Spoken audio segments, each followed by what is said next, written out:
following is a production of the Department of Broadcasting and Journalism at Western Illinois University.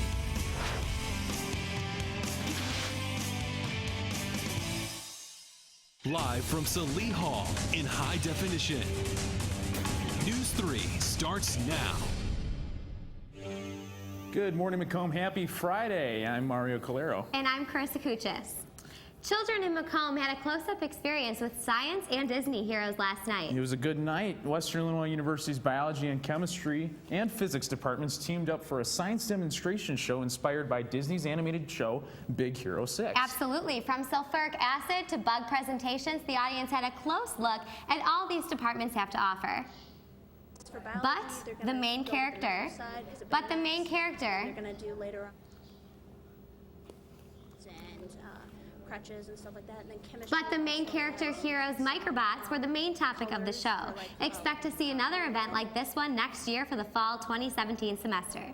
And it's that time of year again when Western Illinois Regional Council holds their annual Project Santa program. It's a program that helps struggling families provide a happy holiday for their children. News 3's Ashley Cahill reports how you can help out. Project Santa became an idea that blossomed when 3 little girls were in need of socks and underwear. It is currently in its 33rd year, and Teresa Cadle has been the coordinator since the very beginning. So we bought, through our office, with our own money, we went and bought socks and underwear and toys for those girls. Then the next year we added a family in each county, which would have been McDonough, Hancock, and Henderson. Then the next year we added 3 to each, so that would have been 9, and then it has went to anywhere from 45 to 65 families. Although it might be a little chilly outside, volunteers trek it to Headliners, which is located just behind me, where Project Santa Workshop is set up. You can see the impact in the families that come in, and you can really tell from the happiness of the child, but for me it's seeing the happiness of the whole family and the parents especially, because through this program they're able to provide their children with a happy Christmas and that they might not otherwise not be able to provide. So that's why I keep coming back. If you would like to help wrap presents or make a donation, you can stop by Santa's Workshop in the old Headliners building right off of South Randolph and Jefferson Streets. Reporting for News 3, I'm Ashley Cahill. For more information or to make a donation, you can check out the Western Illinois Regional Council's website. One brave little girl in New York is catching the attention of people across the world this holiday season. It's a very touching story and for a very good reason. Sarah Belsel reports. Written in colored markers and crayons, their message is simple. Merry Christmas, Sapphire. But it's full of meaning. The 3rd graders at Corpus Christi Catholic School in Temple Terrace made Christmas cards for Sapphire Terry, a little girl in New York who was burned over 75% of her body in a fire that killed her family. I wanted to send that to her so she can have a very Merry Christmas. I wrote, Merry Christmas, Sapphire, and a Happy New Year. And I wrote, your story was very inspiring. An inspiring story and a great lesson for the class. I think it was a good idea because the kids get to learn about someone that was less fortunate than them, and they could do something for Christmas that would make her feel better and lift her spirits. Lifting Sapphire's spirits with drawings of Christmas trees and snowflakes. I think it will help her because she'll realize that there's still hope out there and she can still be herself. A little bit of hope, traveling a long way to make sure Sapphire is surrounded by love for the holidays. Merry Christmas, Sapphire! In Tampa, Sarah Belsel, Bay News 9. It's an incredible story about the holiday spirit. Absolutely. Continuing on, the Macomb Police Department and Fire Departments are getting into the giving spirit as well by starting a holiday Heroes blood drive this month. Amazing story. All donors will receive a long sleeve holiday shirt and will be entered for a chance to win in an hourly raffle. A photo ID is required in order to donate. And moving on, 2 pandas are delighting visitors in a Chinese zoo by having fun in the snow, just like humans do. And just take a look at the video. It's just adorable. It's 2 little pandas, and they're just You know, the thing is with pandas, they have so much fur. They're able to stay warm. Where we need coats. For the Christmas spirit. Yeah, you know? we're not going to have to worry about that this week though. 60-degree temperatures this weekend. You know, it's just. It's one of those times of the year where you're a little confused about, you know, what's it's not December. It's a little warm for the holiday season. It definitely feels like April. And you know, pandas aren't the only things with snow as their mind. Facilities management teamed up with the Disability Resource Center to design a snow removal map ranked by priority. High priority areas include most sidewalks on campus as well as the parking lot in front of Sherman Circle. All Q lots fall under the category of low priority areas this year. Facilities management says Western Avenue, Adams Street, and University Drive are owned and maintained by the city of Macomb. And moving on, a popular game app is drawing attention for its recent update. Clash of Clans is a massive multiplayer online game. And fans around the world received a long-awaited update this week. Clash of Clans is the top-grossing app on both the Google Play and Apple App Store. It's incredibly popular. From its advertisement in the Super Bowl. But if you think you can humiliate me and take my gold, think again. To this year's first ever Clash convention. The app just released its biggest update since the game started 3 years ago. The game now includes a new town hall level, a new game character, and new defenses. For News 3, I'm Cora English. And now, here is the star of The Price is Right, Bob Barker! This is my favorite video of all time. It's my childhood right there. The legend, and probably the only fitting introduction possible to him. Bob Barker turns 92 years old, and Maroon is still remaining active within retirement. He's sticking to his long-held positions of animal rights activism. As you can see, Mario's very excited. He's been talking about it all morning. Despite the age, his star power holds across generations. Here's a clip from 1987, the first day he ditched the hair dye. You know, I was tinting my hair for years, and it started getting blue. You know, it was getting blue. And then they put a permanent dye in it, and it got red. And so I decided to do the patriotic thing and let it be white now. Red, white, and blue, and here we are. Bob Barker.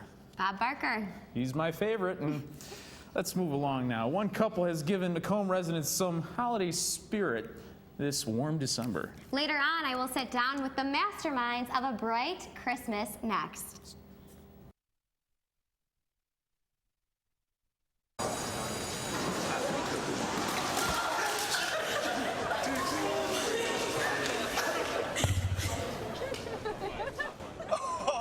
That's low and below. Look, he's blushing.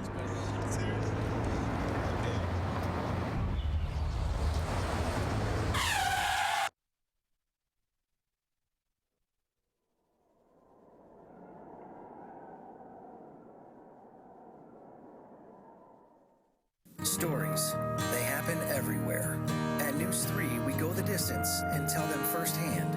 Across the region. The tornado tore through a neighborhood in Washington, Illinois. Across the state. Here at the state capitol in Springfield for the gubernatorial race. Across generations. We have a lot of people that are very dedicated. We're all volunteers.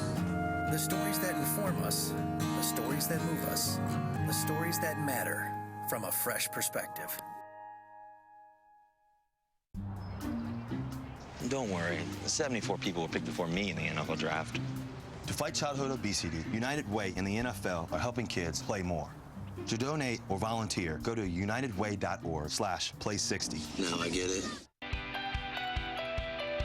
My favorite thing about WIU is how much we work as a team. Everyone here has helped immensely, and when we work together, the outcome is amazing. Producing for the newscast, writing for the newscast, going to city council every Monday. It's something that I've learned that it takes a team. There's no such thing as an I. If there's an I, then we know that something's going to go wrong. I really do believe WIU has prepared me for the outside world. I can't wait to see where I end up. I have to thank everyone that has been involved. You know, Jasmine Creighton, she has managed to help me overcome that scary part. And the way that you have a great show is not the content that you have, it's the people who you work with. And here at WIU, I have had a chance to work with some excellent people. Now from Macomb in high definition. Good Morning Macomb continues. Macomb, Christmas may be 2 weeks away, but it sure doesn't feel like it outside. If this warm weather has got your holiday spirit down, one Macomb couple is hoping to brighten it up with their festive decorations that you cannot miss on North Lafayette Street. Joining me this morning is Macomb resident Ron Corson. Hello. How are ya? Good. Good to see you. Thank you for coming in. No problem. So, Ron, I've always decorated my house for the holidays at home, hanging lights, decorating the tree, you know, the basics, but I've never imagined stringing lights over the top of my trees. I've never imagined hanging lights from the side of my house. Tell me, where did this idea even come from? Well, we never do anything small, the Corsons, and so we kind of just started out decorating, put up a few lights, and one thing led to another and another. So we decided if we want to do something, we want to do something big, and we want to do it right. Yes. And so that's we just kind of started, and it never has quit. And when did that start about? Probably about 12 years ago. Okay, okay. We started at our house. Once before we moved into the house, we lived in an apartment, and I got carried away, and we decorated the whole side of the apartment building with lights one year. So we kind of just started from that. You know, I noticed as I was driving past the elaborate decorations. I actually noticed there's writing on the side of your fence. You went to the lengths to write something out with the actual lights. Tell me, what does that say? It says the Corsons. Okay. Christmas 2015. Which is your last name. Correct. A lot of festive material. I really like it. Thank you. So tell me, I had talked to you a little bit earlier about it, but you know, this huge, extravagant light show, and you need to have a staple day to kind of show people about it. So what happens the Friday after Thanksgiving for the Corson family? Yeah, we get together. We probably have all kinds of people that come over, and they get over in front of the building there, or at the bank across the street from our house, and we have a little lighting ceremony.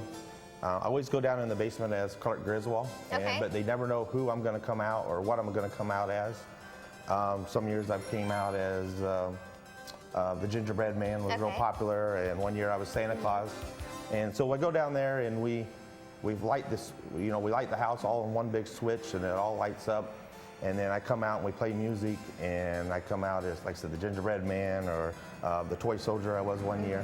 And then we light off a bunch of fireworks, and we kind of our big celebration to start the Christmas holiday. So you have about roughly how many people that come? Probably about 100, 150 people. Okay, so from all over town, they're coming to see your lights. Sure. And how many pounds of lights would you say you have up at your house? We, about 400 pounds of lights that we put up. So we put up about 60,000 light bulbs. This year might be a little less. We don't have as many in the trees, but we actually put more on the house. Okay, amazing. So give me an example. Take me through a typical day in the life of the Corson family when it comes to decorating your home for the holidays. Gets pretty wild. We're just like the Griswolds. We go out and we start from Halloween, and we start putting up lights on the house. I spend every free minute that I have putting up lights from October 31st on to the day after Thanksgiving.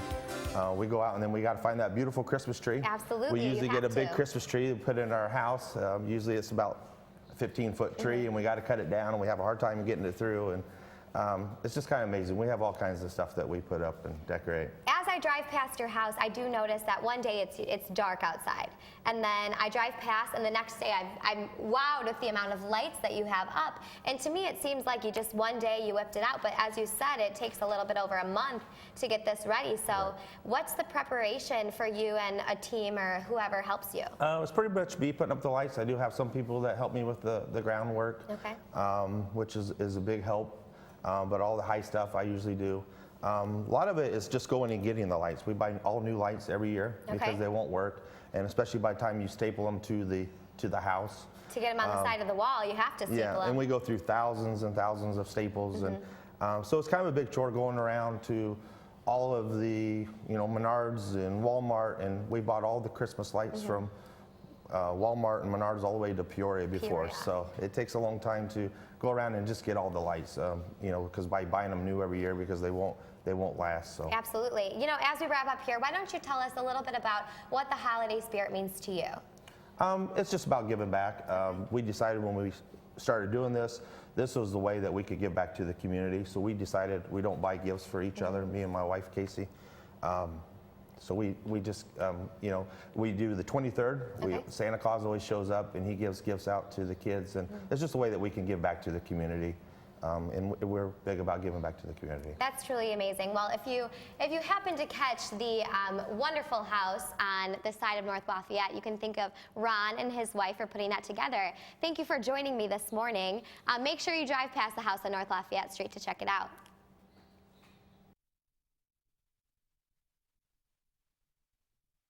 So, I got this new family, and I don't know what it is about this one, but she can't seem to put down that toy all day long. Tap, tap, tap, tap. Oh, and she even talks to it. She talks to that more than she talks to him. What's up, bro? Nice shirt.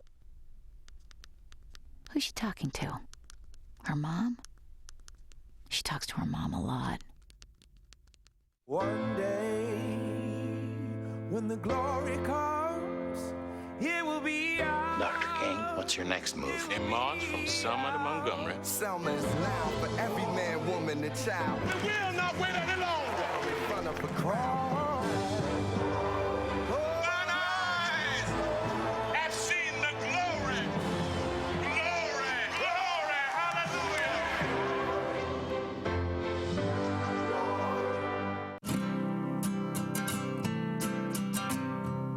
Every day across America, excess food is gathered by a network of good people at local food banks, giving hope to millions of children who struggle with hunger. They've earned their wings, and you can too. Together, we can solve child hunger. Support Feeding America and your local food bank at feedingamerica.org. So they say it's a man's world? I don't see anybody's name on it. While they were doing their thing, we slowly changed all that. Today, women can do anything men can do. And there's one thing we're even better at.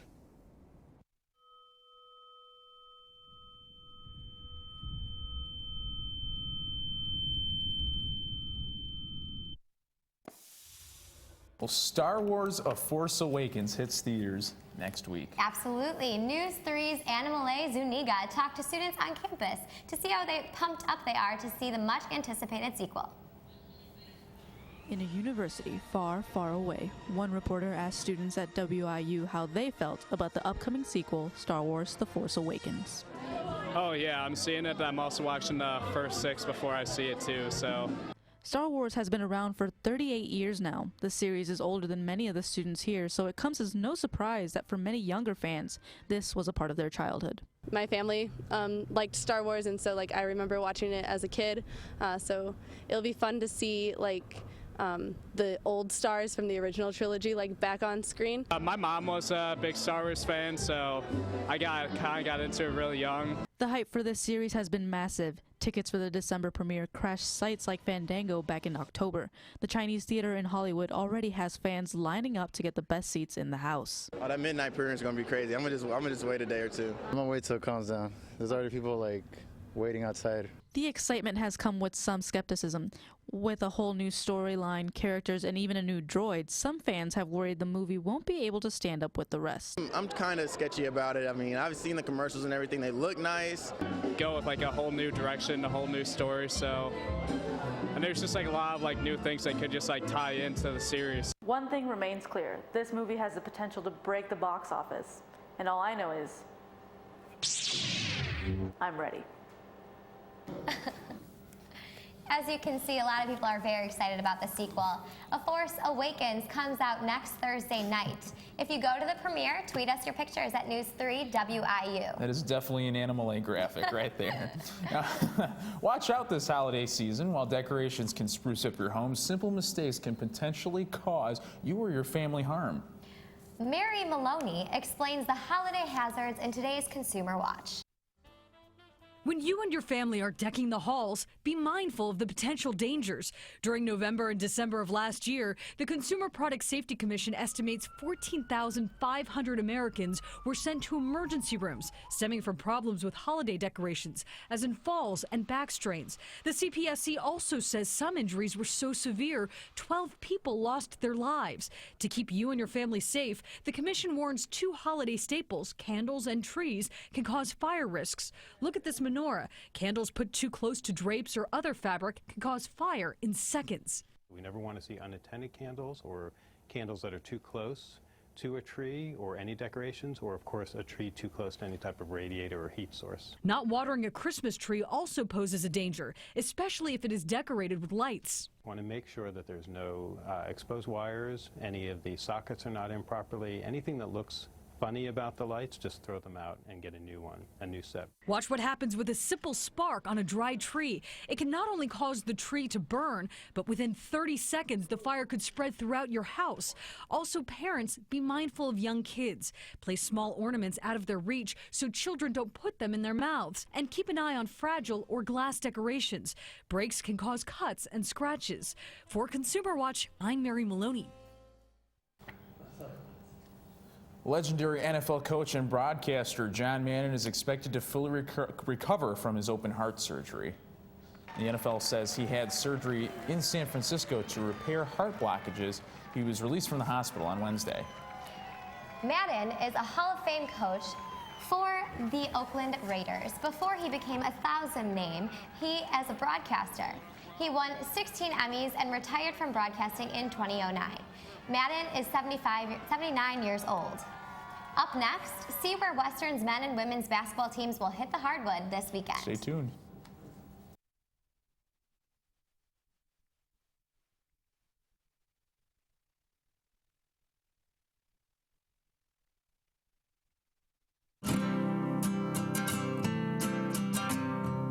Every day across America, excess food is gathered by a network of good people at local food banks, giving hope to millions of children who struggle with hunger. They've earned their wings, and you can too. Together, we can solve child hunger. Support Feeding America and your local food bank at feedingamerica.org.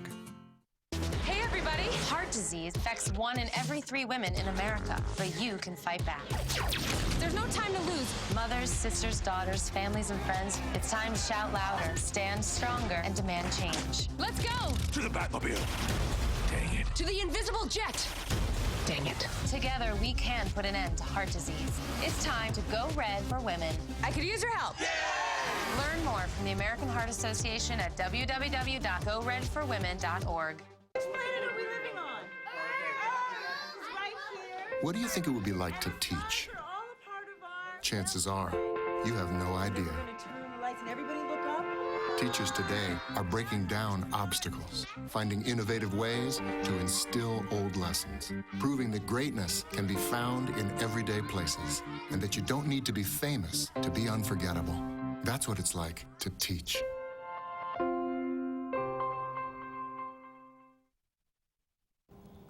Welcome back to Good Morning Macomb. The Western Illinois men's basketball team is off to a hot 6-2 overall start as the Leathernecks host the in-state rival Eastern Illinois. Eric Sutera has a preview. The Leatherneck men's basketball team is coming off of a rough loss at Big Ten Iowa, the second Big Ten team they faced this season, and they plan on taking what they've learned and applying it to the rest of their season. Yeah, I think just for the most part, just understanding the high level of basketball. You know, obviously Big Ten, and we learned to create in the Big East. It's a different level of physicality. Players are bigger, stronger, faster, and we had to make the adjustment. And you know, unfortunately in Iowa, we did not make that adjustment. I thought their pressure really bothered us, and it showed in our turnovers. It was a little tough, obviously, and we also learned a lot during that game as well, that we still have a lot to work on. And even though we're still a confident basketball team, and a loss like that's not going to set us back, because I mean, we're a veteran group of guards and players, so I mean, we'll be okay. The Leathernecks are preparing to take on Eastern Illinois for the second time of the season on Saturday, and they expect Eastern to come into Western Hall looking for revenge. Well, I mean, they definitely know us better because obviously we played against them, and one of their better players is hurt, so they might think that will help them a little bit. But I mean, we're just going to do the same thing we did, like lock down on defense and take care of the ball, make open shots. They're definitely going to be coming at us. They have our number. We beat them pretty good last time at their place, so they're going to want to do the same to us. So I think, like most of the teams, since the Wisconsin game, we've had a target on our back, and Eastern's no different, and they're going to come in here ready to go. So we just got to be prepared and match their energy and just play our best. It's always tough to beat the team the second time around, and it's all about who you play. I mean, how you play, not who you play, and we really focus on that. It's going to be Ugly Sweater Day here at Western Hall on Saturday. Tip-off for the men's game is at 2 o'clock. The women's game will follow at 4:30. Make sure to wear your ugly sweater for the Ugly Sweater Contest. For News 3, I'm Eric Sutera. Ugly sweater, I don't think I have one, but I mean, this shirt will do. That's fine. I'm pretty sure it will. The Western Illinois women's basketball team is also in action on Saturday. They are. The UIC Flames shuffle into Western Hall tomorrow for a 4:30 tip-off. UIC was victorious last year in Chicago, but the Leathernecks look to get their numbers this time around. Both men's and women's basketball games are available for streaming on ESPN3.com and watch ESPN app. You know, I dressed myself this morning, so I picked out this shirt. I apologize. You know, you do look very good. You look very good. The stripes don't go well with the plaid, but I think so. You made it work. There we go. Coming up, the end of the semester means celebrations and some goodbyes. A special farewell to a person you've seen on your television screen, on your internet browser for the last few years right here at News 3. That's next.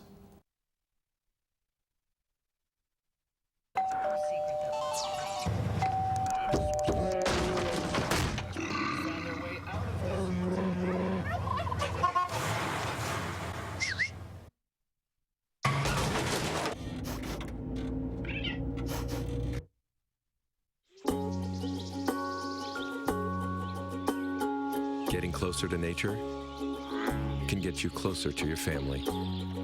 Go to discovertheforest.org.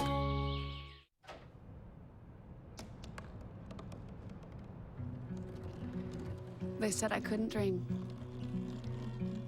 Called me a piece of trash and swore that's all I'd ever be.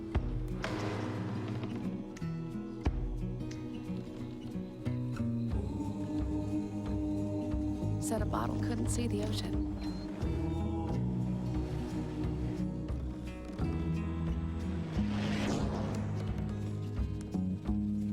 Give up. Go back to the dumpster. But I didn't listen. I made my way.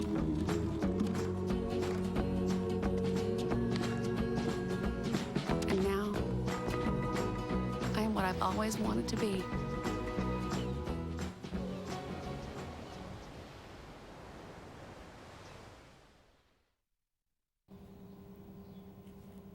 News 3 bids farewell to a newscast staple. Nicholas Stewart has worked as our weather anchor for 3 years, and he's forecasted his final weather segment on Thursday's show. Take a look. This was some of the celebration we had towards the end of our show. Nick is a meteorology major, and he'll be graduating next week. We wish Nick the best, and he will be surely missed. You know, back in that video a little bit earlier, this is some of his younger years, but he had a little tear in his eye. He didn't want to admit it, but he was wiping away a little bit of something. I think so. All right, let's take a look at our weekend forecast. It's definitely something to be happy about. Today is going to be April-like with our temperatures. It's nearly 60 degrees.